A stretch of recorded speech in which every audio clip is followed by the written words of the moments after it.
సాంకేతిక విప్లవం అసాధ్యాలను సుసాధ్యం చేసింది.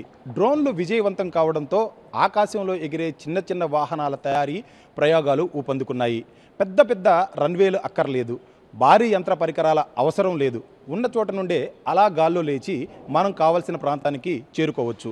ఆ దిశగా ఎయిర్ టాక్సీల వాహనాలని తయారు చేస్తున్నారు. ప్రస్తుతం గుంటూరులోని ఒక కేంద్రంగా ఒక కంపెనీ తయారు చేస్తున్న ఎయిర్ టాక్సీల షెడ్లో ప్రస్తుతం మనం ఉన్నాం. ఇక్కడ చూడవచ్చు వివిధ రకాల మోడల్స్లో కూడా ఈ ఎయిర్ టాక్సీలను అయితే తయారు చేస్తూ ఉన్నారు. ముఖ్యంగా రెండు రకాల పర్పస్లో ఏదైతే రెండు రకాల ఉపయోగాలకి వీటిని ఉపయోగించే విధంగా తయారు చేస్తున్నారు. ప్రస్తుతం మనం విజువల్స్లో చూస్తున్న ఈ వాహనాలన్నీ కూడా స్కేల్ డౌన్ మోడల్స్. మొదటగా స్కేల్ డౌన్లో వీటన్నిటిని కూడా మోడల్స్ తయారు చేసుకొని ఆ తర్వాత ఎక్కడైతే యాక్చువల్గా ఫ్లై చేయడానికి అవకాశం ఉన్న పెద్ద వాహనాలను కూడా తయారు చేస్తూ ఉన్నారు. ముఖ్యంగా ఎయిర్ ట్యాక్సీ అనేది మనకి నగరాల్లో ఒక చోట నుంచి మరొక చోటకి వెళ్ళడానికి, అలాగే పెద్ద వాహనం అయితే ఒక నగరం నుంచి ఇంకొక నగరానికి వెళ్ళే విధంగా కూడా చూడొచ్చు. ప్రస్తుతం మనం విజువల్స్లో చూస్తున్నది ఇది 8 ప్యాసింజర్ మోడల్ అని చెప్తా ఉన్నారు. అదేవిధంగా దీని పక్కన ఉన్నది అయితే ఎయిర్ ట్యాక్సీ, ఇది ఇద్దరు ప్రయాణికులు దీనిలో ప్రయాణించే అవకాశం అయితే ఉంది. వీటన్నిటిని ప్రస్తుతం ఇదైతే మాత్రం ప్రయోగాలన్నీ కూడా పూర్తయ్యాయి. అయితే సెంట్రల్ గవర్నమెంట్ ఏదైతే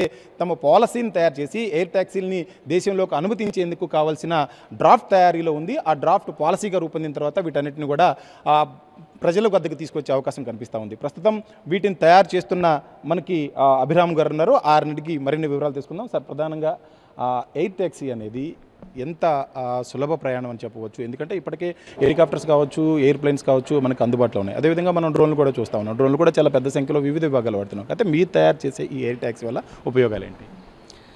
ఇది మెయిన్గా మీరు రెండు రకాలుగా ఎయిర్ ట్యాక్సీలు తయారు చేస్తున్నాం. ఒకటి రీజనల్ మొబిలిటీకి, ఇంకోటి అర్బన్ మొబిలిటీకి. అర్బన్ మొబిలిటీ వచ్చేసరికి ఎయిర్పోర్ట్ నుంచి సిటీ లోపలికి, లేకపోతే సిటీలో ఒక ప్లేస్ నుంచి ఒక ప్లేస్కి వెళ్ళడానికి ఇది మెయిన్గా యూజ్ చేస్తామండి. ఇప్పుడు మీరు చూసిన నా వెనకాల ఉన్న మోడల్ V2 అండి. ఇది ఒక బిల్డింగ్ పైనుంచి చాలా ఈజీగా ఒక క్లిక్ తోటి మనం యూబర్ కానీ ఓలా కానీ ఇట్లాంటివి వచ్చినట్టు ఒక చిన్న క్లిక్ తోటి మనం వెళ్ళాల్సిన ప్లేస్కి వెళ్ళిపోవచ్చు అండి. ఎంత దూరం ఫ్లై అవుతుంది ఇది? ఇది 40 కిలోమీటర్స్ అండి. దీని రేంజ్ వచ్చరికి 40 కిలోమీటర్స్ అండి. అండ్ స్పీడ్ వచ్చరికి 100 kmph అండి. అండ్ ఇంకోటి రీజనల్ మొబిలిటీ వచ్చరికి X4 అండి. మేము ప్రస్తుతానికి 3 లీటర్ వర్షన్ తయారు చేస్తున్నాము. అది ఇంకొక 1 monthలో మేము అన్వీల్ చేస్తాం. అది 300 kilometres and 300 kmph per hour వెళ్తుందండి. ఇప్పుడు హెలికాప్టర్కి మీరు తయారు చేసే ఎయిర్ ట్యాక్సీకి ప్రధానమైన తేడా ఏంటి? సో హెలికాప్టర్కి మనకి 3 మెయిన్ రీజన్స్ అండి. ఒకటి సేఫ్టీ, ఇంకొకటి నాయిస్ పొల్యూషన్, ఇంకొకటి కాస్ట్. ఈ 3 కూడా వీటితోటి మనకి కంప్లీట్గా మారిపోతాయండి. And landing and take off అనేది మనకి కంప్లీట్ ఆటోనమస్ అండ్ ఒక బిల్డింగ్ పైన దిగొచ్చండి. ఇది 2.5 x 2.5 మీటర్ అండి. దీని landing and take off space. వేరేస్ మన హెలికాప్టర్ కానీ చూసుకున్నట్టు 15 meters కావాలి. సో దానికి హెలిప్యాడ్ కావాలి, కానీ దీనికి అవసరం లేదు. మన నార్మల్ ఇంటి బిల్డింగ్ మీద దిగచ్చు. అంటే ఎన్ని ఏళ్ల నుంచి ఈ ప్రయోగాలు చేస్తున్నారు? ఇప్పుడు ప్రస్తుతం ఏ దశలో ఉన్నాయి? ఎప్పుడు అందుబాటులోకి వస్తాయి? మేము 2017 నుంచి స్టార్ట్ చేసామండి వీటి మీద వర్కింగ్ అనేది. 2024లో దీని ఫస్ట్ ఫ్లైట్ కంప్లీట్ చేసామండి. మేము టెక్నాలజీ డెమోన్స్ట్రేటర్ అండి ఇది. ఇది అనుకున్న రేంజ్లో మేము అనుకున్న క్యాలిక్యులేషన్స్కి, మేము అనుకున్న థింగ్స్కి ఇది రీచ్ అయిందండి. సో దీన్ని సెకండ్ వర్షన్ మేము రెడీ చేస్తున్నామండి. ఇంకొన్ని మంత్స్లో మేము దీన్ని బయటకు తీసుకొస్తాం. మోస్ట్ ఆబ్లీ ఈ ఇయర్ ఎండ్కి మేము డ్రాఫ్ట్ నుంచి ప్రాసెస్ అనేది కంప్లీట్గా ఫినిష్ అవుద్దని అనుకుంటున్నామండి. దీనివల్ల మేము ఇంకొక 3 yearsలో మీ జనాలకు అందుబాటులోకి తీసుకొస్తాం. భారతదేశంలో ఇంకా ఇటువంటి కంపెనీలు ఏమైనా ఉన్నాయా? ఎయిర్ ట్యాక్సీలు తయారు చేసే కంపెనీలు వాటి ఏ దశలో ఉన్నాయని అనుకుంటున్నారు? ఎయిర్ ట్యాక్సీ తయారు చేసే కంపెనీస్ ఉన్నాయండి, బట్ మేము ఫ్లై చేసిన దానికి మిగతా కంపెనీస్ చేయలేదండి.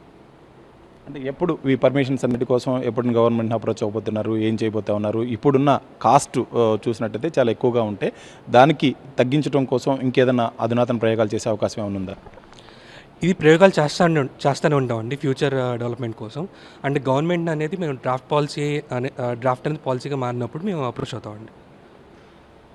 ఇది చెప్తా ఉంది. ముఖ్యంగా ప్రస్తుతం అయితే ఈ మోడల్ని అయితే ఫ్లై చేసామని చెప్తా ఉన్నారు. మిగతా మోడల్స్ అన్నిటిని కూడా తయారు చేస్తూ ఉన్నాం. కొద్ది రోజుల్లోనే వీటి ప్రయోగాలన్నీ కూడా పూర్తవుతాయి. అయితే ప్రభుత్వం దగ్గర నుంచి మనకి, ఎందుకంటే ఇప్పటికీ ఎయిర్ ట్యాక్సీలు అనేది డ్రాఫ్ట్ విధానంలోనే ఉంది. ఇంకా డ్రాఫ్ట్ తయారు చేస్తున్నారు. తర్వాత దాన్ని పాలసీ రూపంలో కేంద్రం తీసుకురావాల్సి ఉంటుంది. ఆ తర్వాతే ఇది ప్రజల చెంతకు వచ్చే అవకాశం అయితే కనిపిస్తూ ఉంది.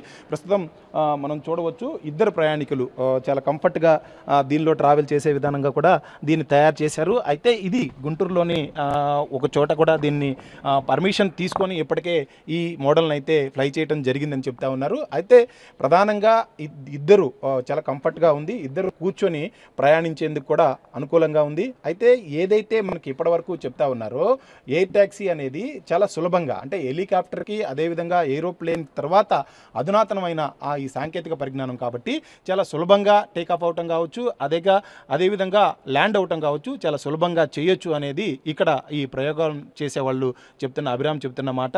అయితే వీటన్నిటికీ కూడా ప్రధానంగా కావాల్సింది ఏంటంటే కేంద్ర ప్రభుత్వం నుంచి అనుమతి కావాల్సి ఉంటుంది, డీజీసీఏ యొక్క చాలా నిబంధనలు ఉంటాయి. వీటన్నిటినీ కూడా తీసుకొని ప్రజల చెంతకు మాత్రం తీసుకువచ్చి అతి తక్కువ ఖర్చుతోనే ప్రయాణాలు చేసే విధంగా కూడా త్వరలోనే వీటన్నిటినీ కూడా ప్రజల చెంతకు తీసుకొస్తామని అభిరామ్ చెప్తున్నారు. కెమెరామెన్ నాగరాజుతో నాగరాజు, టీవీ 9 గుంటూరు.